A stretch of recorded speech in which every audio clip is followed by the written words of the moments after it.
Hello, नमस्कार। आज हम बात करेंगे एसबीआई बैंक के बारे में।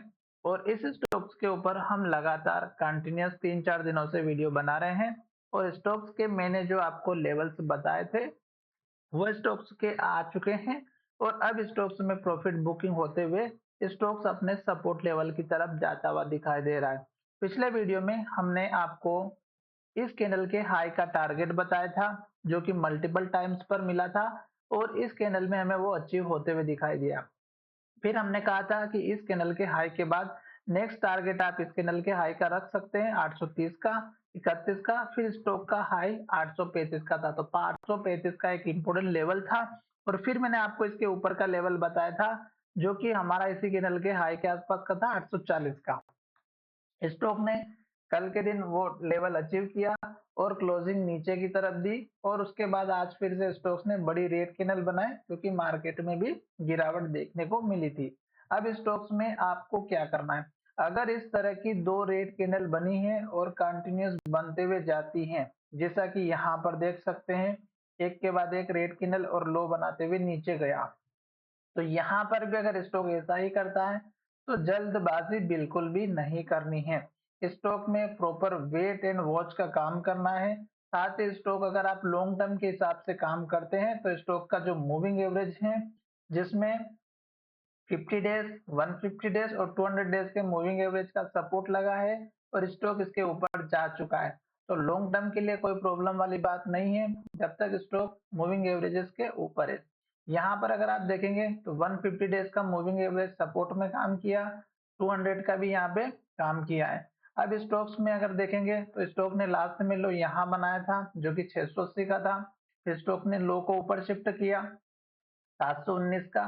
फिर स्टॉक ने और ऊपर लो और फिर और ऊपर लो को शिफ्ट करते हुए दिखाया है। अब स्टॉक ने इसके बाद लास्ट का लो देखिएगा यहाँ पर बना हुआ है 804 रुपए के आसपास का। तो ये स्टॉक्स का हमारा एक इंपॉर्टेंट सपोर्ट का लेवल बनता हुआ दिखाई दे सकता है। इसलिए आपको क्या करना है, यहाँ तक आने तक का वेट करना है, या फिर स्टॉक्स में देखिएगा इस कैंडल का हाई जो लगभग हमारा 813 का है, तो इसी के आसपास स्टॉक का सपोर्ट बनना चाहिए। लास्ट का लो अगर टूटेगा तो फिर स्टॉक्स में और गिरावट होगी और उसके बाद स्टॉक का सपोर्ट लेवल शायद हमारा 781 रुपए के आसपास भी देखने को मिल सकता है। पर उतनी अभी हमें देखना नहीं है। जब तक स्टॉक रेड कैंडल और लो बना रही है तब तक वेट करना है। और टारगेट आपको फिर से वही रखना है जो हमारा इस कैंडल का हाई था 835 का, फिर इस कैंडल का हाई जो कि 840 के आसपास का था। ये दो टारगेट अचीव होते हुए दिखाई देते हैं और स्टॉक इसके ऊपर जाता है। और जब स्टॉक इस लेवल को तोड़ता है तो आपको उसी दिन वॉल्यूम के साथ स्टॉक को चेकआउट करना है। जैसे कि यहाँ पर देखेगा स्टॉक ने वॉल्यूम के साथ ब्रेकआउट किया था, उसके बाद टारगेट यहाँ पर आपको देखने को मिलेगा इस कैंडल के हाई के आसपास का, जो लगभग हमारा 860 का है। और फिर अगर थोड़ा सा और ऊपर जाते हैं तो 870 के आसपास का। ये दो लेवल उसके बाद के नेक्स्ट टारगेट रहेंगे। पर फिलहाल आपको वेट एंड वॉच का काम करना है, जल्दबाजी बिल्कुल भी नहीं करनी है, क्योंकि अगर आप जल्दबाजी करोगे तो शायद स्टॉक्स में कहीं ना कहीं फंस सकते हो। इसलिए जल्दबाजी नहीं करनी है। ये हमारा वीकली चार्ट है और वीकली चार्ट में देखिएगा स्टॉक की जो कैंडल है उसमें क्लोजिंग स्टॉक्स ने कहां पर दी है, बीच में दी है। तो इसका मतलब ये हुआ कि ऊपर से सेलिंग प्रेशर लगा है इस स्टॉक्स के ऊपर।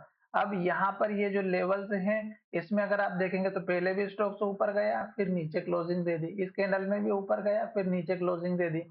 तो अभी जल्दबाजी ना करें, स्टॉक्स इस लेवल को तोड़ेगा तो इसी कैंडल के हाई के पास क्लोजिंग देगा और वॉल्यूम के साथ ब्रेकआउट करेगा और नेक्स्ट टारगेट इस कैंडल का हाई वीकली बेसिस पर दिखाई देगा 875 का। फिर दिखाई देगा इस कैंडल के हाई के आसपास 899, लगभग 900 रुपए। और फिर इस कैंडल का हाई जो कि 912 का। तो ये दो तीन लेवल्स मैंने आपको वीडियो के माध्यम से बता दिए हैं। आशा करता हूँ कि वीडियो अच्छा लगा होगा। धन्यवाद, मिलेंगे नई वीडियो में।